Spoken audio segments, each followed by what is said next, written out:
चलो सब लोग बैठ जाओ, चलो बैठो बैठो।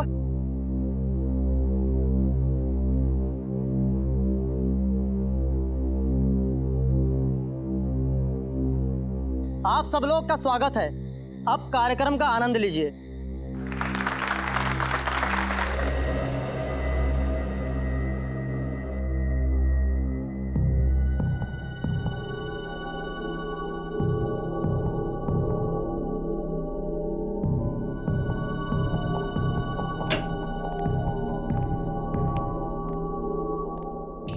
मेरी अनमोल चीज कहाँ चली गई?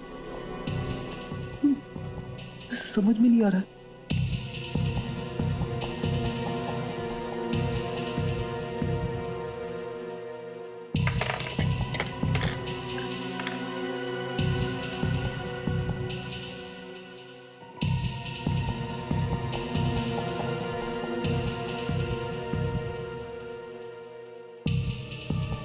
एसीपी साहब का डेस्क चेक करूं क्या?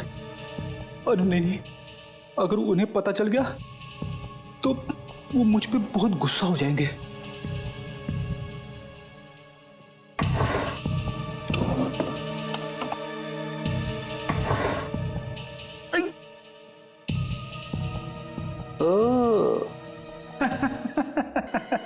मिल गया मिल गया मिल गया, मेरा अनमोल पेन मिल गया। अब मुझे कवि बनने से कोई नहीं रोक सकता।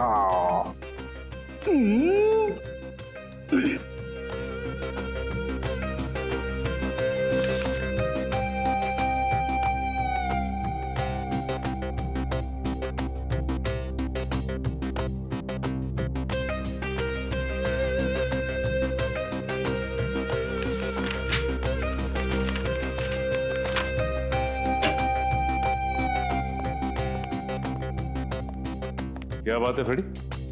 अपने आप से क्या बातें कर रहे हो? बात ही कुछ ऐसी है। भाई ऐसी क्या खुशी की बात है, हमें भी तो बताओ। सुनना तो आपको पड़ेगा ही। मैं जानता हूं सर, एक आप ही है जो मेरी कला की कदर करते हैं। तुम्हारी कला की कदर? ये कागज क्यों फैला है यहाँ पे? इन्हें कागज मत कहिए सर, ये एक कवि के दिल के अनमोल रतन है। कवि के दिल के अनमोल रतन? लेकिन ये कवि कहाँ है? यहीं पे है, इसी बीरो में, आपके सामने खड़ा है। तुम कवि भी हो? क्या बात है।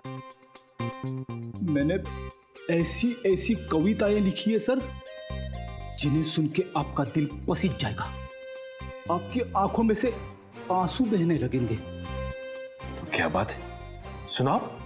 सुनाऊं?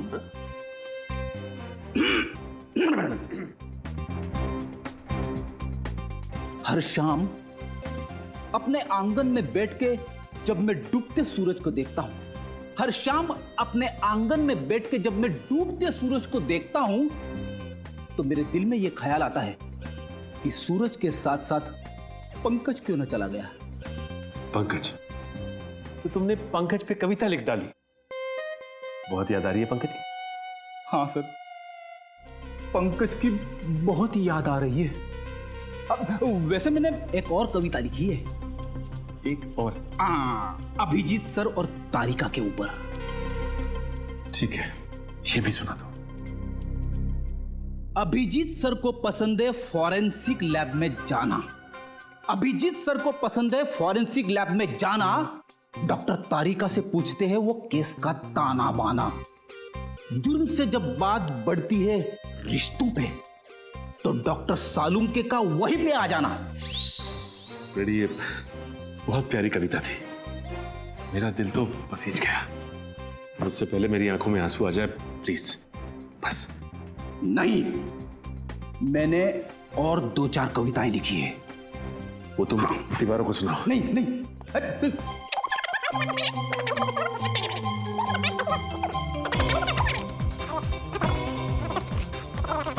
प्लीज फ्रेडी, बस बस प्लीज। थैंक गॉड, सही समय पे फोन आ गया। हेलो? क्या खून? वो तो खून, वो भी जेल में है?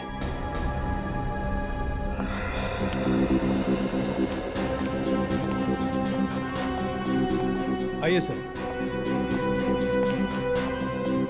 विकी और चंदन की लाश की पोजीशन को देख के लगता है कि जिस वक्त गोली चली वो दोनों जमीन पर लेटे हुए थे। शायद दोनों सो रहे होंगे जब इन्हें गोली मारी गई। लग तो ऐसा ही रहा है, लेकिन देखना ये गोली चली कहाँ से। बड़ी एक बात तो तय है कि इन्होंने आत्महत्या नहीं की, एक दूसरे पर गोली नहीं चलाई। गोली चलाई किसी तीसरे आदमी ने, और जिस वक्त गोली चली इस सेल में इन दोनों के अलावा और कोई भी मौजूद नहीं था। सेल का दरवाजा भी बाहर से बंद था, तो गोली सेल के अंदर से तो चली नहीं, गोली सेल के बाहर से चली, शायद यहां से। एक काम करो, लाश की पोजीशन पर लेट जाओ। आप मुझे कह रहे? हाँ, यहां कोई और तो है नहीं। ठीक है सर, अगर आप कह रहे तो मैं सो जाता हूं।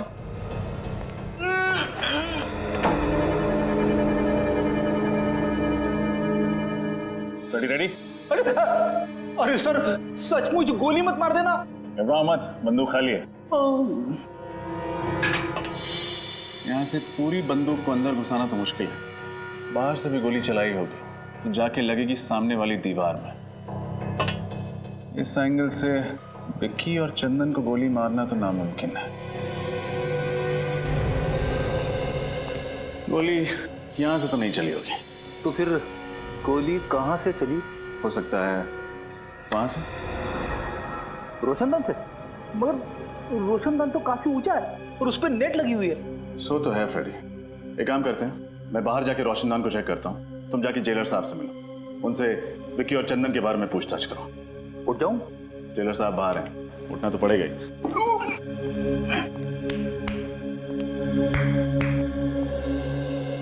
जेलर साहब, ये विक्की और चंदन किस जुर्म की सजा काट रहे थे? ये दोनों बैंकों और अमीर लोगों के घरों में घुसकर चोरियां किया करते थे। ऐसे कैदियों को स्पेशल सेल में नहीं रखा जाता ना? ठीक कहा। ज्यादातर हम लोग ऐसे खूंखार कैदियों को स्पेशल सेल में रखते हैं जिन्होंने खून वगैरह किया। तो फिर आपने उन्हें वहां पे क्यों रखा है? नाक में दम कर दिया था इन्होंने, रोज किसी न किसी के साथ मारा मारी झगड़ा, इसलिए मैंने इन दोनों को दूसरे कैदियों से अलग कर दिया। झगड़ा मारा मारी? फिर तो काफी दुश्मन बना लिए होंगे इन दोनों ने इस जेल में। कोई भी कैदी इन्हें पसंद नहीं करता था। जेलर साहब, खून किसी कैदी ने किया है, लेकिन सर उनके सेल के बाहर हमेशा सिक्योरिटी गार्ड का पहरा रहता था। इतनी सिक्योरिटी होने के बावजूद भी 2 खून हो चुके हैं। एक तो मैं सोच रहा हूँ, जबकि हमारे जेल के अनुशासन और नियम बहुत कड़े हैं, उसके बावजूद 2 कैदियों का कत्ल हो गया। हर आदमी की जांच पड़ताल की जाती है, हर चीज की जांच पड़ताल की जाती है, बावजूद उसके मुझे तो अभी तक यकीन नहीं हो रहा कि हमारे यहाँ ऐसा हो गया। आपको यकीन करना पड़ेगा जेलर साहब, क्योंकि हकीकत यह है कि आपकी निगरानी में 2 खून हो चुके हैं। कैदियों से मिलने कौन कौन विजिटर्स आते थे, उन सब की लिस्ट चाहिए मुझे। ठीक है। ये रोशनदान तो काफी ऊंचाई पर है, यहां तक पहुंचने के लिए उन्हीं को या तो एक ऊंचा स्टूल या फिर सीढ़ी की या घोड़ी की जरूरत पड़ी होगी, लेकिन ऐसा कोई भी सामान यहां तक लाना या फिर यहां से ले जाना बहुत मुश्किल है। एक खूनी ऊपर कैसे चढ़ा, और अगर वो वहां चढ़ भी गया तो गोली कैसे चलाएगा, क्योंकि जाली के साथ कोई छेड़खानी तो की नहीं गई, ना ही जाली में कोई छेद है। सर, मैंने जेलर साहब से कह के सारे विजिटर्स की लिस्ट मंगवा ली है जो कैदियों से मिलने आते थे। Very good. हाँ डॉक्टर तारिका।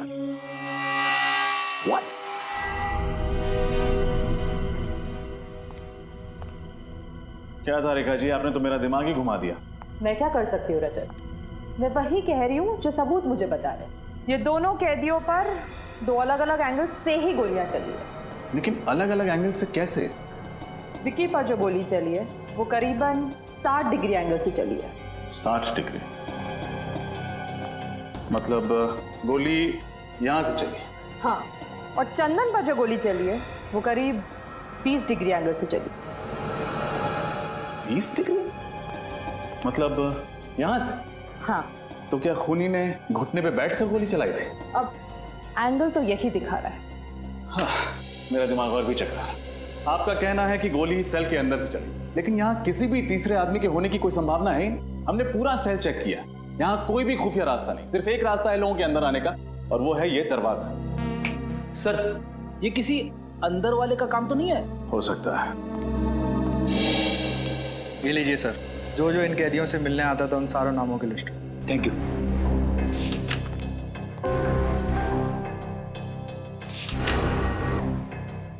ये देखिए सर, जसलोक नाम का एक आदमी है जो पिछले 1 महीने से 2 कैदियों से मिलने हर रोज जेल में आ रहा है। दोनों कैदियों के नाम? मुन्ना और जकोटा। मुन्ना और जकोटा से मिलते हैं। जल्दी आओ। ये मुन्ना है और ये जकोटा। स्पेशल सेल की 7 वाली जेल में रखा गया है इनको। मुन्ना और जकोटा किस जुर्म की सजा काट रहे हैं तुम? लुटेरे हैं तो सुनसान हाईवे पर मुसाफिरों को रोककर उनके पैसे गहने वगैरह छीन लेते हैं। पर कभी किसी मुसाफिर का नुकसान नहीं किया साहब। मुसाफिरों को नुकसान नहीं पहुंचा, लेकिन जेल के अंदर 2-2 खून कर दिए। 2-2 खून? साहब ये क्या कह रहे हैं आप? किसी का खून करने के बारे में हम कभी सोच भी नहीं सकते। बनो मत। विक्की और चंदन के साथ तुम दोनों का 36 का आंकड़ा था ना? 36 का नहीं, 37 का कहिए। कोई दिन ऐसा नहीं गया जब इन दोनों की उन दोनों के साथ तू मैं ना हुई हो। कई बार तो हाथापाई की नौबत आई है। साहब, विक्की और चंदन को तो आपने अलग सेल में बंद कर दिया था, फिर हम उन्हें कैसे मार सकते हैं साहब? मार सकते हैं, जरूर मार सकते हैं, अपने उस साथी की मदद से जो पिछले 1 महीने से हर रोज तुम दोनों से यहाँ मिलने आता है। साथी? आप लोग किस साथी की बात कर रहे हैं साहब? जसलोक की बात कर रहे हैं। जसलोक? वो तो वो क्या? जसलोक का नाम सुनते ही तुम दोनों के पसीने के छूटने लगे। आप लोग गलत समझ रहे हैं साहब। हमारा और जसलोक का ऐसा कोई इरादा नहीं था साहब। तो फिर क्या इरादा था? सच सच बता दो, वरना जसलोक से तो सच निकलवा ही लेंगे हम। अब हमें सब सच बता देना चाहिए, ना 2-2 कत्ल का इल्जाम हमारे सर पे आ जाएगा। आपस में खुसुर पुसुर करने से कुछ नहीं होगा। जल्दी बोलो, क्या बोलना है? साहब, विक्की और चंदन हमारे दुश्मन नहीं, दोस्त थे। झूठ, फिर से झूठ। नहीं साहब, हम सच कह रहे हैं साहब। हम चारों जसलोक की मदद से जेल तोड़ के भागने की साजिश कर रहे थे। जेल तोड़कर भागने की साजिश? हाँ साहब, इसीलिए उस दिन हमने जेल में झगड़े का नाटक किया था, ताकि आप लोगों को हमारे ऊपर शक ना हो। इतना बड़ा धोखा, इतनी बड़ी साजिश। देखो, अगर ये बात गलत निकली ना तो आप फिक्र मत कीजिए जेलर साहब, जब भी जसलोक हमारे हाथ लगेगा सच तो बाहर आ ही जाएगा। किसी और पर शक है आपको?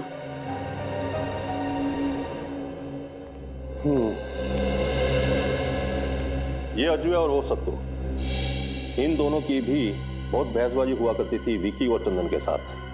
बहस तो होगी ना साहब, वो दोनों हर वक्त झगड़ा करने का बहाना ढूंढते रहते थे। हाँ हाँ साहब, बिना झगड़ा करे उनका तो खाना ही हजम नहीं होता था। कहीं तुम दोनों का झगड़ा जकोटा और मुन्ना जैसा नकली तो नहीं था? नकली? नहीं नहीं साहब, ये क्या कह रहे हैं आप? लो, तुमने अपने ही मुंह से कह दिया कि झगड़ा असली था। इसका मतलब तुम लोगों के पास ठोस वजह थी उन दोनों की जान लेने की। नहीं नहीं साहब, हम खूनी नहीं हैं, हम तो मामूली चोर उचक्के हैं, और हम खून क्यों करेंगे उनका? हाँ साहब, वैसे भी जेलर साहब ने उन दोनों को जब से स्पेशल सेल में डाला है, तब से हम दोनों का वहाँ आसपास भटकना भी मुश्किल हो गया था। जेलर साहब, ऐसे कौन कौन से लोग हैं जो स्पेशल सेल में जा सकते हैं? सबसे ज्यादा तो इस मनोहर का जाना आना होता था उस सेल में। यही उस सेल की साफ सफाई किया करता था। हाँ साहब, मेरी बदकिस्मती थी कि मैं ही उस सेल की साफ सफाई करता था। क्यों? ऐसा क्या हुआ था? हाँ साहब, बेवजह झगड़ा करते थे, धक्का मारते थे, कई बार तो उन्होंने थप्पड़ भी मारे थे। अरे, वो दोनों तुम्हें मारा पीटा करते थे, ये बात तुमने मुझे पहले क्यों नहीं बताई? साहब, उन्होंने मुझे धमकी दी, अगर मैंने किसी से शिकायत की तो मुझे और मारेंगे। मनोहर, कहीं ऐसा तो नहीं कि वो दोनों तुम्हें बहुत तंग करते थे, इसलिए तुम्ही ने उन दोनों का? साहब, मैं तो उनके पास जाने से भी डरता था। मैं उनकी जान कैसे लूंगा साहब? मच्छर था साहब, उनके सामने मैं एक मच्छर। जेलर साहब, क्या हो रहा है आपकी जेल में? स्टाफ की पिटाई हो रही, 2-2 कैदियों का खून हो गया। मैं तो खुद हैरान हूं। मुझे तो लगता था कि मेरी जेल में प्रशासन ठीक से चल रहा है, मगर तुम कौन हो? ये धनसुख है, चाय वाला। ये भी उस सेल में जाया करता था सुबह शाम चाय देने के लिए। अरे, क्या हुआ धनसुख?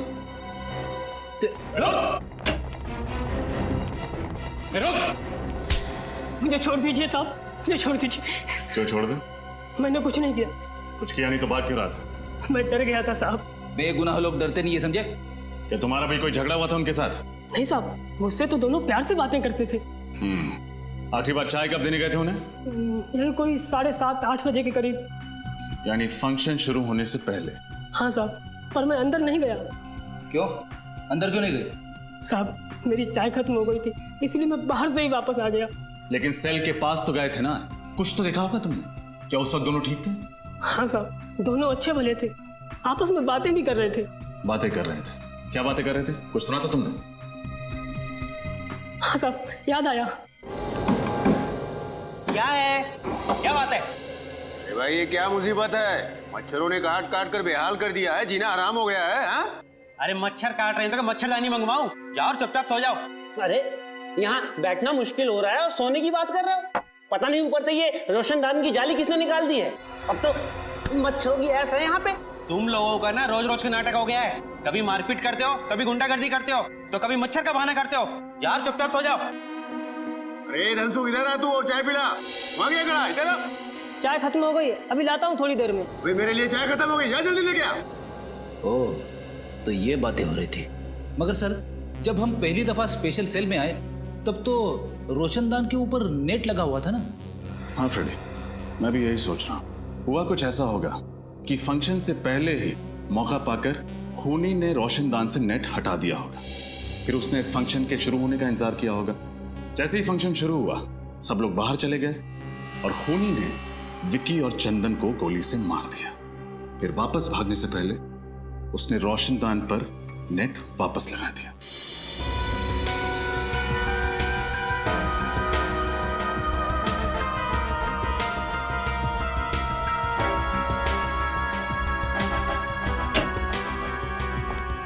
सर, ये रहा जसलोक। बड़ी मुश्किल से हाथ लगा है। 9-2-11 होने के फिराक में था। तो आप हैं मिस्टर जसलोक, जो पिछले 1 महीने से हर रोज मुन्ना, जकोटा, विक्की और चंदन से मिलने के लिए जेल में जाते थे। हाँ? क्या बकवास कर रहे हैं सर? एक तो आपका ऑफिसर मुझे जबरदस्ती उठाकर लेकर आया, ऊपर से आप अनाप शनाप बके जा रहे हैं। अरे जेल में किसी से मिलना गुनाह है क्या? जी नहीं, जेल में किसी से मिलना गुनाह नहीं है, लेकिन जेल से भागने में किसी की मदद करना गुनाह जरूर है। सर, मैंने किसी की मदद नहीं की और ना ही किसी साजिश में मेरा कोई हाथ है। देखो, मुन्ना और जकोटा अपना मुंह खोल चुके हैं। तुम्हारे लिए यही बेहतर है कि तुम हमारा समय बर्बाद ना करो। बोलो सच। सर, मैंने एक बार बोल दिया ना कि मैंने किसी की मदद नहीं की तो नहीं की। बड़ी लगता है ये भाई साहब शराफत से कुछ नहीं बताने वाले। इनके ऊपर उस चीज का इस्तेमाल करना ही पड़ेगा। समझ गया मैं। सर, किस चीज की बात कर रहे हैं? अभी पता चल जाएगा किस चीज की बात कर रहे हैं। सर बताइए ना प्लीज। अरे ये क्या है? ये सच बोलने का इंजेक्शन है। सच बोलने का इंजेक्शन?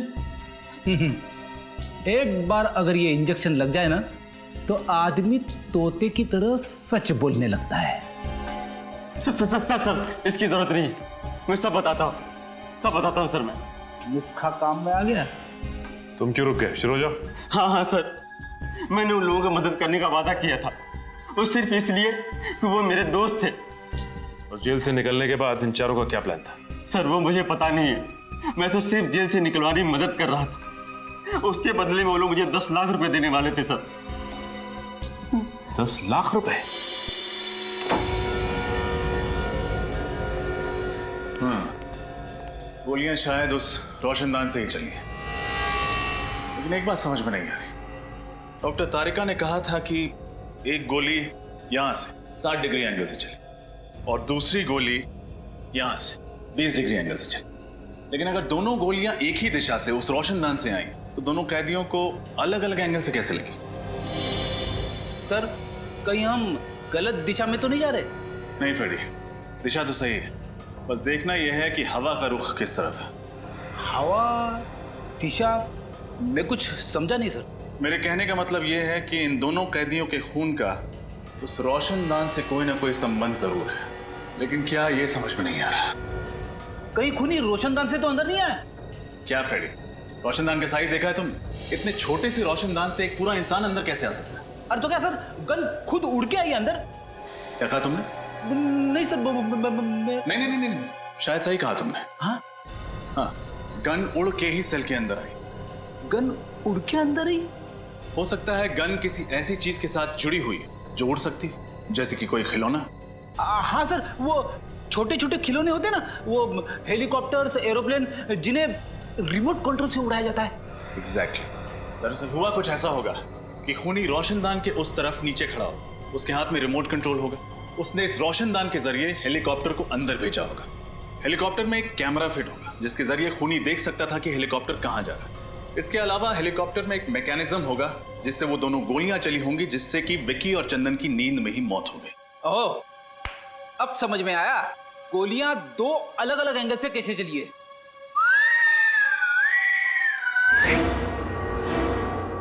करेक्ट।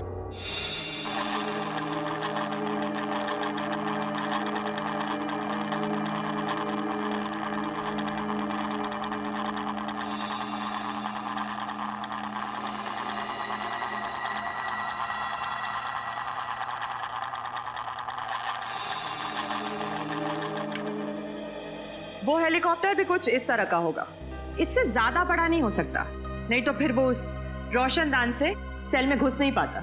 इसका मतलब ये काम किसी अंदर वाले का ही, जिसे अच्छी तरह से पता था कि रोशनदान की लंबाई और चौड़ाई कितनी है। हो सकता है ये आदमी कोई जेल का कैदी या फिर जेल का ही कोई आदमी, क्योंकि बाहर का कोई आदमी इतनी प्लानिंग से खून नहीं कर सकता। सर, ये मुजरिम भी क्या नए नए तरीके निकालते हैं खून करने के लिए। अगर इतना दिमाग किसी अच्छे काम में लगा दें तो समाज का कितना भला हो सकता है। हाँ, ये बात तो है श्रेया, खूनी ने दिमाग तो बहुत लगाया इसमें। रिमोट वाला हेलीकॉप्टर और रिमोट वाली गन। और इस तरह का हेलीकॉप्टर बाजार में तो मिलता नहीं होगा, खूनी ने जरूर किसी खास दुकान या कारीगर से बनवाया होगा। या शहर में जितनी भी इस तरह की दुकानें हैं जहाँ पे कस्टम मेड चीजें बनती हैं, वहाँ पता करते हैं। अच्छा, वैसा हेलीकॉप्टर चाहिए था आपको? हाँ, क्यों? मुझे लगा ऐसे हेलीकॉप्टर से तो जवान लोग खेलते हैं। क्या मतलब है तुम्हारा? मैं बुड्ढा दिखता हूँ तुमको? मेरा वो मतलब नहीं था सर। तो फिर क्या मतलब था? मुझे सिर्फ इतना बताओ, तुम्हारे पास इस तरीके का हेलीकॉप्टर है या नहीं? नहीं। अरे तो पहले बताना चाहिए था। इतनी देर से टाइम पास कर रहा था क्या? सुबह से कोई मिला नहीं? Excuse me. हाँ जी। आपकी दुकान में रिमोट कंट्रोल से चलने वाला हेलीकॉप्टर मिलता है? नहीं, ऐसा हेलीकॉप्टर तो हमारे दुकान में नहीं मिलता है। अगर ऐसा हेलीकॉप्टर आपकी दुकान में नहीं मिलता है तो आपको पता तो होगा कि कहाँ मिलता है। एक काम कीजिए सर, आगे चले जाइए और पूछ लीजिए, उनको शायद पता होगा कहाँ मिलता है। आपको नहीं पता? नहीं। तो ऐसा बोलो ना।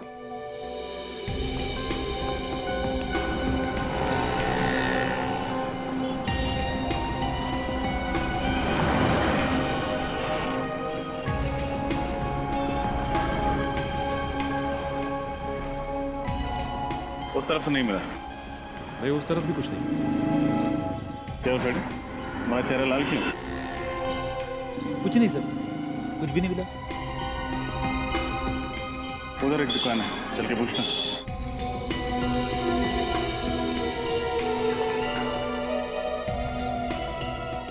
कहिए सर, क्या चाहिए आपको? आपकी दुकान में रिमोट वाला हेलीकॉप्टर मिलता है? हाँ जी, मिलते हैं सर। दिखाइए जरा। फिलहाल तो सब बिक चुके हैं, अगर आप कहें तो आपके लिए ऑर्डर से मंगवा देता हूँ। जी नहीं, उसकी जरूरत नहीं। आप हमें सिर्फ ये बताइए कि उस हेलीकॉप्टर पे गन और कैमरा क्यों फिट किया आपने? गन, कैमरा, ये क्या कह रहे हैं आप लोग? बिल्कुल ठीक कह रहे हैं हम। हमें अच्छी तरह से मालूम है कि उस तरह के हेलीकॉप्टर सिर्फ आपकी दुकान पे मिलते हैं, इसलिए आप ये बताइए कि उस हेलीकॉप्टर पे आपने गन और कैमरा क्यों फिट किया? आप लोग बेवजह मुझे बदनाम कर रहे हैं। अच्छा, तो आप लोग ऐसे नहीं माने, मैं अभी पुलिस को फोन करता हूँ। लीजिए, आपने मदद मांगने के लिए फोन उठाया था और सीआईडी हाजिर। सीआईडी? जी हाँ, सीआईडी। अब बताइए, किसके कहने पर आपने एक खास हेलीकॉप्टर बनवाया था? किसी के नहीं सर। किसी के नहीं? दो खून हुए हैं आपके इस कातिल खिलौने से, और वो भी जेल में। दो खून, वो भी जेल में? ये बताइए कि किसके लिए किया है ये सब आप, बोलो। मैं सच कह रहा हूँ सर, मैं इस बारे में कुछ नहीं जानता। आप नहीं जानते तो शायद कोई और जानता होगा। आपके अलावा और कौन है इस दुकान में? इस दुकान में तो मेरे अलावा बस मेरा आदमी राजेश। कहाँ है राजेश? बुलाओ उसे। वो तो अभी बाहर गया है, बस आता ही होगा। ये लीजिए राजेश, ये लोग सीआईडी से हैं। सीआईडी? रुक।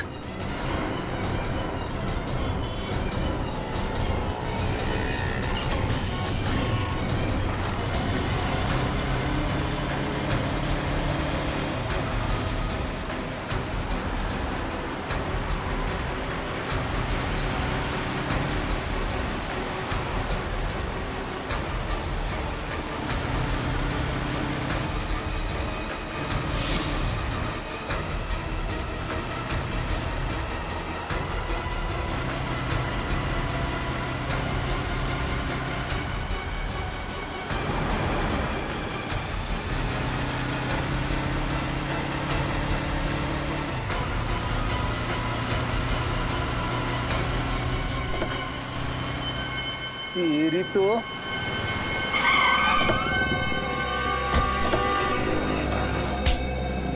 कहाँ भाग रहे थे? अगर हेलीकॉप्टर में भागते तो शायद बच भी जाते, लेकिन अफसोस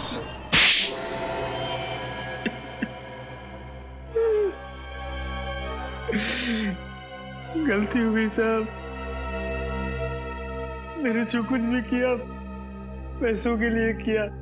उस आदमी ने मुझे 50,000 रुपए दिए थे हेलीकॉप्टर में गन फिट करने के लिए। पैसों के लालच में तुमने एक खूनी की मदद की? हाँ?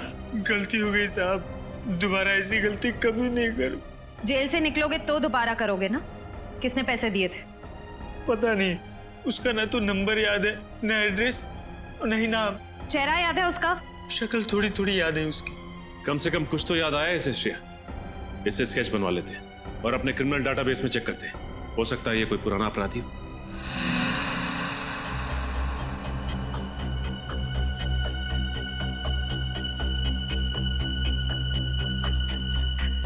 आंख सर थोड़ी सी छोटी और थोड़ी सी लंबी।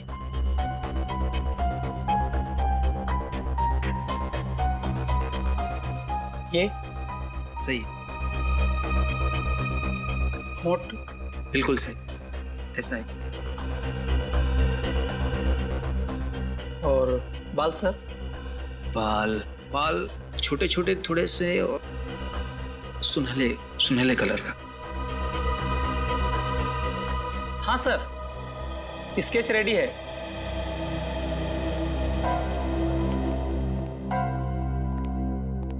ये वही आदमी है? यस मैम, वही है। श्रेया, काम कर, अपने क्रिमिनल डाटाबेस में देखो, हो सकता है पुराना क्रिमिनल हुई। सर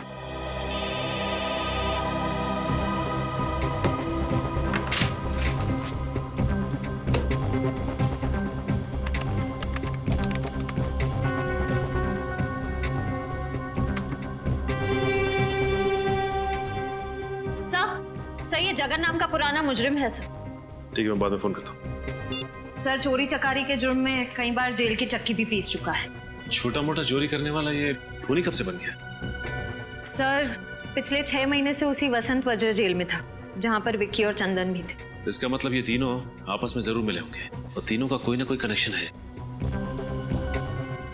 ये क्या, हफ्ते भर पहले ये जेल से छूटा है और जेल से छूटते ही सीधा हेलीकॉप्टर बनवाने पहुंच गया। लेकिन सर जेल से छूटने के बाद ये फंक्शन के दौरान जेल के अंदर घुसा कैसे? किसी ने इसे देखा कैसे नहीं? हो सकता है श्रेया कि ये खुद ना गया हो और विक्की और चंदन को मारने में इसकी मदद की हो किसी ने। अपने खबरियों को काम पे लगा दो, पता करो कि ये जगन है कहाँ पे।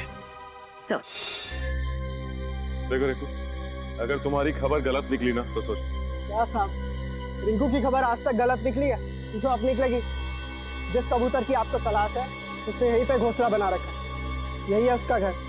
ये है जगन का ठिकाना। ठीक है रिंकू, ये रखो तुम अपने पास।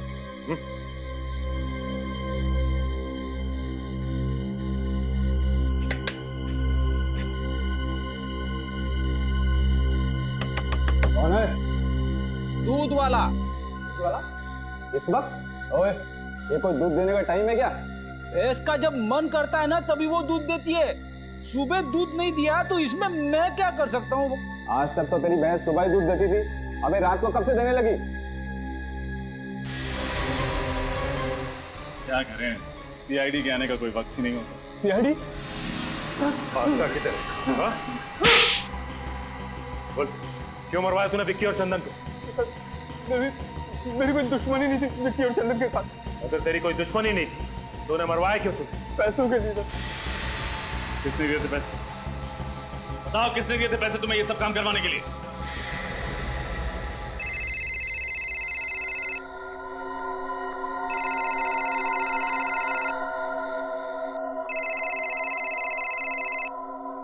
हेलो, मैं जगन बोल रहा हूँ। मैंने तुमसे कहा था ना, तुम मुझे कभी फोन मत करना। देखो मैं तुमसे मिलना चाहता हूँ। तुम्हारा दिमाग तो खराब नहीं हो गया? देखो तुम्हें मुझसे मिलना ही पड़ेगा, नहीं तो मैं। नहीं तो क्या धमकी दे रहे हो मुझे? आज रात 9:30 बजे ज्वाला रोड इंतजार करूंगा। अगर नहीं आए तो? नहीं आए तो क्या कर लोगे? हेलो हेलो, नहीं आया तो क्या कर लोगे?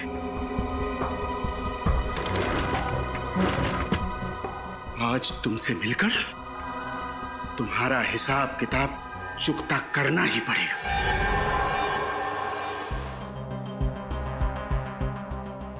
अब तो मैंने आप लोगों का काम कर दिया है, अब मैं जाऊं सर? अरे ऐसे कैसे जाने दे? अभी तक तो तुमने इंसाफ का आटा गूंदा है, प्रायश्चित की रोटी तो पकानी अभी बाकी है। इंसाफ का आटा, प्रायश्चित की रोटी? मैं कुछ समझा नहीं सर। तुमने खूनी को हमारे बनाए हुए जाल में तो बुला लिया, लेकिन तुम्हारा काम अभी खत्म नहीं होता है। उसे गिरफ्तार करने के लिए तुम्हें हमारे साथ चलना होगा। नहीं सर, मैंने उसे धमकी देकर उसे बहुत गुस्सा दिला दिया। अगर मैं वहां गया ना तो वो मुझे भी मार डालेगा। बड़ा डर लग रहा है तुम्हें मौत से? उस वक्त एक बार भी नहीं सोचा जब जेल में 2 कैदियों को मौत के घाट उतारने की प्लानिंग चल रही थी? सर, मैंने जो कुछ भी किया उसके लिए मैं बहुत शर्मिंदा हूं। मैं आप लोगों से वादा करता हूं सर कि आज के बाद मैं कोई भी गुनाह नहीं करूंगा। कैसे करें तुम्हारे वादे पे यकीन? एक जुर्म की सजा काट के आए हो और दूसरा गुनाह कर बैठे। सर, मेरे लिए नहीं तो कम से कम मेरे बीवी बच्चों के लिए मुझे माफ कर दीजिए। मेरे बिना उनका भविष्य अंधकार में हो जाएगा। बड़ी फिक्र है ना तुम्हें अपने परिवार की? जुर्म करते वक्त एक बार भी ख्याल नहीं आया उनका? सर, मुझे एक मौका दे दीजिए अच्छा इंसान बनने के। मैं आप लोगों को कभी शिकायत का मौका नहीं दूंगा और आप लोग जैसा कहेंगे मैं वैसा करने को तैयार हूं सर। ठीक है, जिसका भी हाथ है इन सब के पीछे, वो जल्द से जल्द हमारी गिरफ्त में होगा।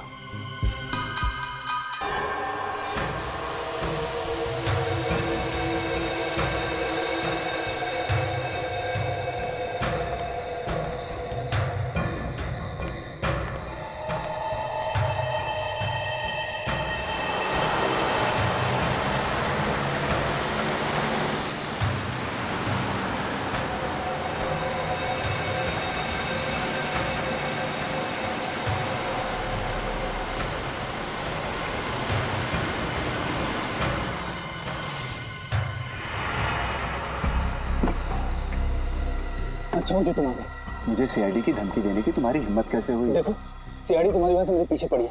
अब तुम्हारा फर्ज बनता है कि तुम मुझे सीआईडी से बचाओ। अच्छा, मैंने जो तुमसे काम करवाया उसकी कीमत मैं दे चुका हूँ और तुम्हें सीआईडी से बचाने का मैंने ठेका नहीं ले रखा। देखो, मुझे फांसी पे नहीं चढ़ना, तुम्हें सीआईडी से बताना ही होगा कि असली गुनहगार तुम हो, समझे ना? अच्छा, मुझे लगता है तू ऐसे नहीं मानेगा। रुक, तेरा तो एक ही इलाज है। नहीं। इतना बड़ा धोखा। सीआईडी के सामने गोलीबारी अच्छी बात नहीं है।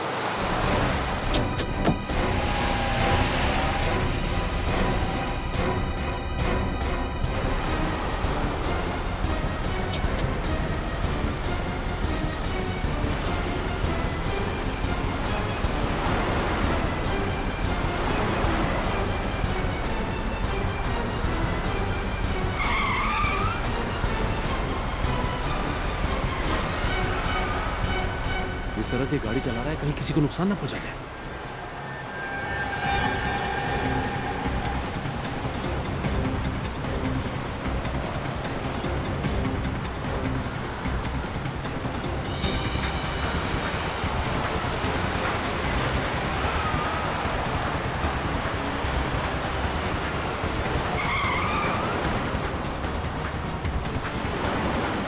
सरकार पे गोली मारो।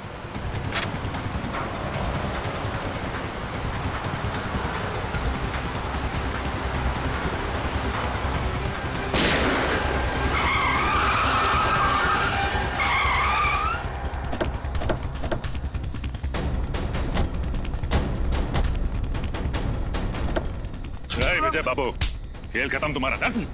जाने दो मुझे। चल, जाने दे। जाने दे। शर्म आनी चाहिए तुम्हें। कानून की सेवा करते और 2 कैदियों का खून कर डाला।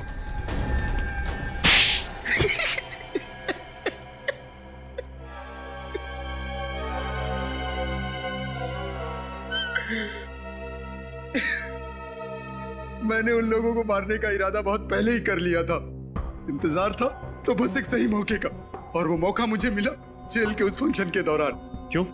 ऐसा क्या किया था उन दोनों ने तुम्हारे साथ, जो पुलिस में होते हुए भी तुमने कानून को अपने हाथ में लिया? उन लोगों ने मेरी बहन के घर चोरी तो की ही थी, साथ ही साथ उन्होंने मेरी बहन अर्चना के साथ छेड़छाड़ और जबरदस्ती की थी। क्या? तो तुमने ये बात किसी से कही क्यों नहीं? मैं डरता था कि समाज में बदनामी होगी, मेरी बहन का घर से बाहर निकलना मुश्किल हो जाएगा। बस इसी डर से मैं अपना मुंह बंद करके बैठा था और विक्की और चंदन इसी डर का फायदा उठाकर मुझे ब्लैकमेल करने लगे थे। नजरें क्यों चुरा रहे हो विजय बाबू? लगता है हमें देखकर विजय बाबू की आंखों में आंसू आ जाते हैं, इसलिए नजरें चुरा लेते हैं। क्यों? पर चंदन, हमें देखकर विजय बाबू को रोना क्यों आता है? क्योंकि शायद इसे अपनी बहन अर्चना की याद आ जाती है। अरे बाप रे, चंदन, चंदन इसे गुस्सा आ रहा है, इसे बहुत तेज गुस्सा आ रहा है। चंदन, चंदन, मुझे डर लग रहा है। चंदन, मेरे हाथ कांप रहे हैं। अगले हफ्ते तक 20,000 रुपए मिल जाने चाहिए हमें, वरना तेरी बहन अर्चना की दुखद कहानी ना बहुत जल्दी पूरे शहर की जुबान पे होगी बेटा, समझा? और आंखें मत घूर न दिखा, चल काम कर अपना।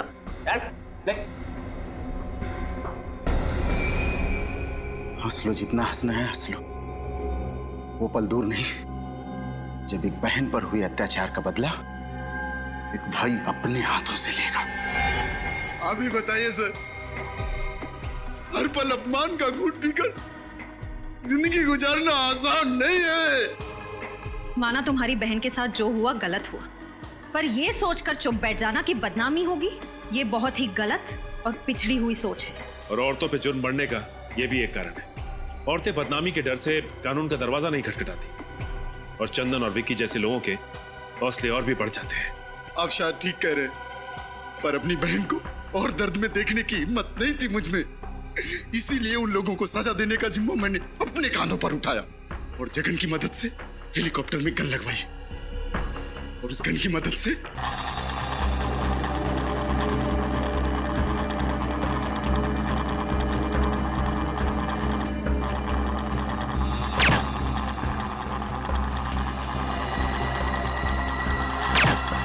माना कि तुमने जो किया अपनी बहन का बदला लेने के लिए किया, पर अगर बदले की आड़ में हर इंसान जुर्म करने लगे तो समाज में जंगल राज फैलने में देर नहीं लगेगी। मैंने जिन लोगों को मारा वो कोई अच्छे लोग नहीं थे। ये सही है कि वो लोग अच्छे नहीं थे, लेकिन गुनाह तो फिर भी गुनाह होता है, और तुम्हें क्या सजा देनी है यह अब अदालत तय करेगी।